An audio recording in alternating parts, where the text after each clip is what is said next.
Hi, in this video, I'm going to be talking about hearing problems in people undergoing treatment for cancer.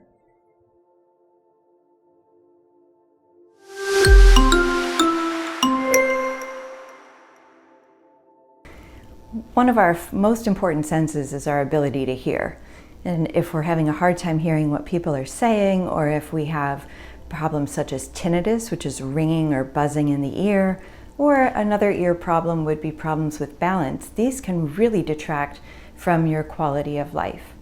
I just want to say that not all hearing problems are related to treatment, that with time, all of us are at risk for losing our ability to hear higher speech, higher pitched sounds, or we may get more sensitive to sounds. So don't assume it's your treatment, but ask your primary care doctor, your family doctor, for a referral to an audiologist. And there's also audiology services now online.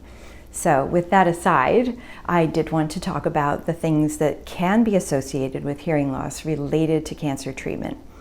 One of the things that we can see with a particular chemotherapy agent called cisplatin is ototoxicity. Oto refers to the ear and toxicity, of course, to bad side effects. So with cisplatin, which is not the first-line treatment in the treatment of breast cancer, but some people will be offered cisplatin. Over time, hearing problems can be worse. If cisplatin is working in you, you may want to have a baseline hearing test and then have your hearing followed if it looks like the treatment's going to be a long-term part of your overall cancer treatment. Other chemotherapy drugs really aren't known for hearing loss. Nonetheless, rare side effects can occur. We don't know every single side effect. So if you notice you're having a hard time hearing, this would be something to bring up with your medical team to see if you can have either an in-office hearing test with a tuning fork, for example, or hearing the ticking of a watch, which is what we used to do, though now everybody has digital watches. It can help see whether you should, if you are losing your ability to hear things. The tinnitus, the ringing in the ears, we can see with anemia and we can see with some chemotherapy drugs. We can also see it with pain medication, especially aspirin. So if you're on aspirin for another reason, for example, rheumatoid arthritis, this is a very common side effect of aspirin. And in fact, some people on aspirin for rheumatoid arthritis are supposed to increase the dose till they get tinnitus. So that can be a really important thing to know about, not related to cancer itself. And if you're on chemotherapy, your aspirin doses may be lowered while you're on chemotherapy regardless.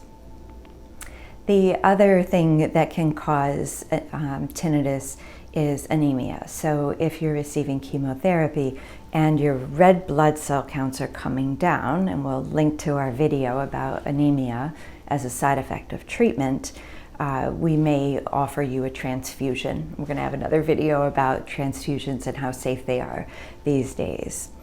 So these are the common things that can cause, or less common things that can cause hearing problems. There's also things like impacted wax, and having your ears looked at by your medical team is a perfectly reasonable thing to ask if you're having problems hearing.